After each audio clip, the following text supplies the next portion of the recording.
Ya está con usted esta noche Diego Petersen. Diego, ¿cómo estás? Qué gusto saludarte. Raúl, qué gusto verte, saludarte. Muchas Después de gracias. 15 días ya sin vernos. Hay que vernos más seguido, mi querido Diego. Oye, a ver, hay temas. Hoy el gobierno federal, hoy el tema nacional fue pues este acuerdo que publica en el Diario Oficial el presidente López Obrador para que no haya obstáculos para las obras esenciales, para las que hoy el gobierno federal viene encabezando, y bueno, hace una serie de observaciones en este acuerdo para que no le detengan las obras por amparos, por falta de permisos, por falta de impactos. ¿Cómo lo ves? ¿Cómo lo lees? A ver, eso que el presidente llama un acuerdo, se le llamó en las redes el decretazo, porque en realidad es un decreto, ¿no? Es decir, yo creo que hay que dejar muy claro que está usando una de sus facultades, que es el decreto, nada más aquí con un problema. Tú no puedes como presidente, o él no puede como presidente, generar un decreto que vaya en contra de las normas constitucionales, ¿no? Entonces, aquí de entrada hay un problema de legalidad muy fuerte.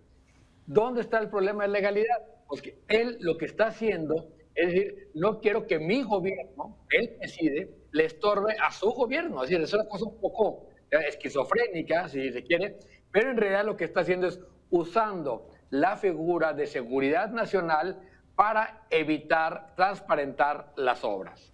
Y eso me parece que es, digamos, el primer nivel de lo que es muy grave. Es decir, lo que está pasando es que lo que están haciendo en la práctica es ocultar la información de lo que está pasando en las grandes obras de infraestructura del país.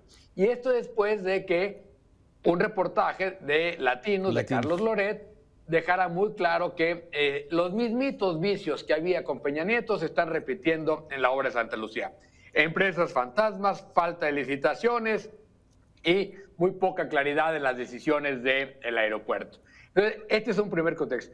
El segundo, que me parece mucho más delicado, es esto de protegerse en el manto de las Fuerzas Armadas, de la Seguridad Nacional, la misma semana en que el secretario de la Defensa hace este gran discurso halagando a la Cuarta Transformación en algo, digamos, que se sale de lo que debe ser la institucionalidad de las Fuerzas Armadas, la misma semana que Ríos Farjat, la ministra, propone darle para adelante a la militarización del país, la misma semana en que se está proponiendo en el Congreso una modificación a la estructura de la Sedena que le daría más poder al secretario y quita los equilibrios internos que hay con el resto de los generales. Esto, Raúl, me parece que es un paso terrible hacia la militarización, o sea, no solo en la parte de seguridad, sino en la parte de infraestructura, en la parte de la lealtad de las Fuerzas Armadas y ahora también en la propia estructura. Me parece que es muy delicado y sí son chingaderas lo que está pasando. Sí, ilegalidad, falta de transparencia, más poder a los militares y de todo lo que de alguna forma nos dices. Así es que vaya que lo son.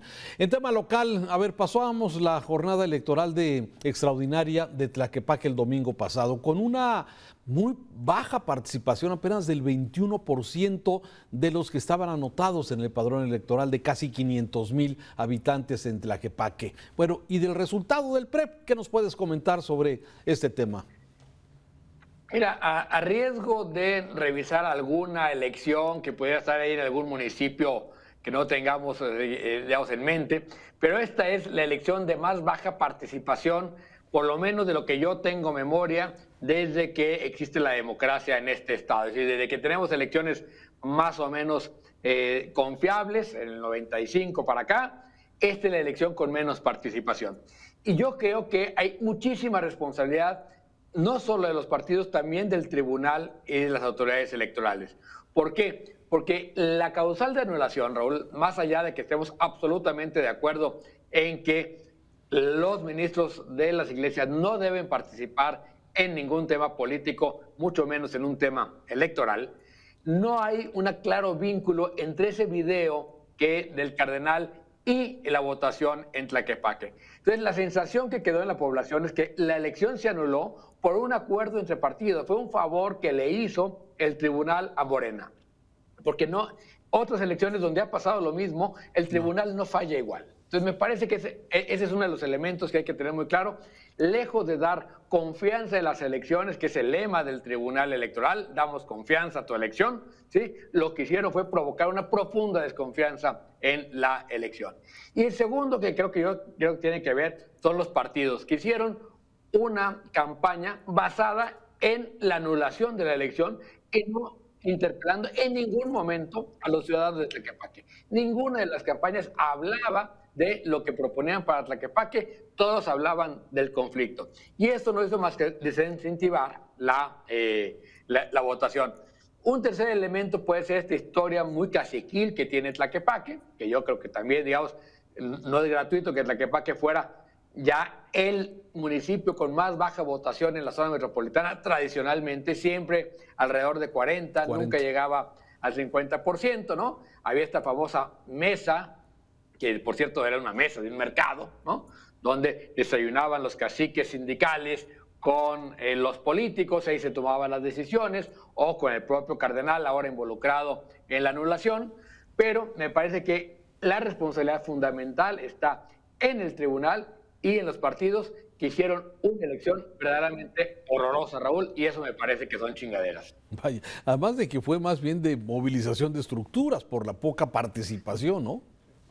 No, literalmente, o sea, voto no movilizado, voto que no llegó a las urnas, ¿eh? Es decir, es verdaderamente vergonzosa esta elección. Diego Petersen, muchas gracias por tus comentarios aquí en Mega Noticias. Te saludo. Un abrazo, Raúl. Saludos.